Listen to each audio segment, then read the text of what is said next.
ಸ್ನೇಹಿತರೆ ನಮಸ್ಕಾರ. ನಾನು ನಿಮ್ಮ ಪ್ರೀತಿಯ ಚಕ್ರವರ್ತಿ ಚಂದ್ರಚೂಡ್ ಮಾತಾಡ್ತಾ ಇದ್ದೀನಿ. ಈ ವಿಡಿಯೋದ ಉದ್ದೇಶ, ನಾನು ನಿಮ್ಮ ಜೊತೆ ಮಾತನಾಡಕ್ಕೆ ಬಂದಿರೋದು ಒಂದು ಅಭಿಯಾನ ಶುರುವಾಗಿದೆ.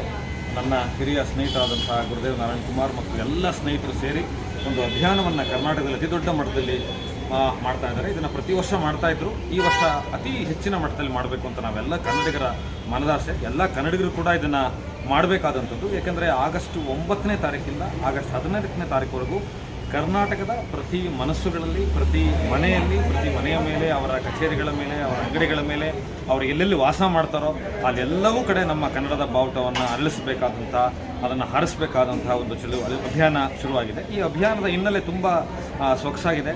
ಇದೇ ಆಗಸ್ಟ್ 9ನೇ ತಾರೀಕು ಹಿಂದೆ ನಮಗೊಂದು ಭಾರತಕ್ಕೊಂದು ಒಕ್ಕೂಟದ ವ್ಯವಸ್ಥೆ ಬಂತು. ಆ ಒಕ್ಕೂಟದ ವ್ಯವಸ್ಥೆಯಲ್ಲಿ ನಮ್ಮ ಆಗಸ್ಟ್ 9ನೇ ತಾರೀಕಿನ ಒಂದು ಐತಿಹ್ಯ ತುಂಬ ಚೆನ್ನಾಗಿದೆ.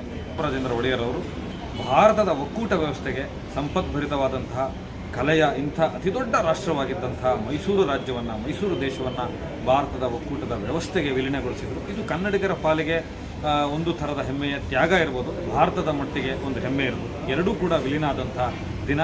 ಅದರ ನೆನಪಿಗೆ ಕನ್ನಡ ಎಲ್ಲ ಕಡೆ ಅರಳಬೇಕು. ಅದಕ್ಕೆ ನಮಗೆ ಸಾಂಕೇತಿಕವಾಗಿ ನಮ್ಮ ಅಸ್ಮಿತೆಗಿರೋದು ನಮ್ಮ ಬಾವುಟ. ಈ ಬಾವುಟಕ್ಕೆ ಮತ್ತು ಇದರ ಆವೇಶಕ್ಕೆ, ಇದರ ಜೊತೆ ಇರುವ ಒಂದು ಭಾವನಾತ್ಮಕ ಸಂಬಂಧಕ್ಕೆ ನಮ್ಗೆ ಯಾವುದೇ ರಾಜಕೀಯ ನಂಟುಗಳಿಲ್ಲ. ನಾವು ನಮ್ಮ ಮನೆಗಳ ಮೇಲೆ ಯಾವುದೇ ಬಾವುಟ ಹಾರಿಸ್ಕೊಳ್ಳೋದಕ್ಕೆ ನಾವು ಯಾವುದೇ ಧಾರ್ಮಿಕವಾದಂಥ, ರಾಜಕೀಯವಾದಂಥ ಯಾವುದೇ ಅಜೆಂಡಾಗಳಿಲ್ಲದೆ ನಮ್ಮ ಮನಪೂರ್ವಕವಾಗಿ ನಾವು ಹಾರಿಸ್ತೀನಿ.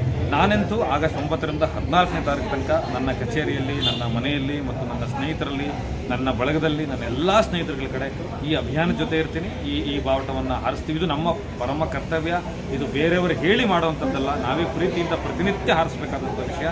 ಕನ್ನಡಾಂಬೆಗೆ ಒಳ್ಳೆಯದಾದರೆ ನಾವೆಲ್ಲರಿಗೂ ಒಳ್ಳೆಯದಾಗುತ್ತೆ. ಕನ್ನಡಾಂಬೆ ಇರೋ ಕಾರಣಕ್ಕೆ, ಆ ಮಾತೃಭಾಷೆ ಇರೋ ಕಾರಣಕ್ಕೆ ನಾವಿದ್ದೀವಿ. ಜೈ ಕರ್ನಾಟಕ ಮಾತೆ ಆಗಲಿ. ಎಲ್ಲರೂ ಕೂಡ ಹಾರಿಸಿ ಅಂತ ನಾನು ಕೇಳ್ಕೊತೀನಿ. ನಮಸ್ಕಾರ.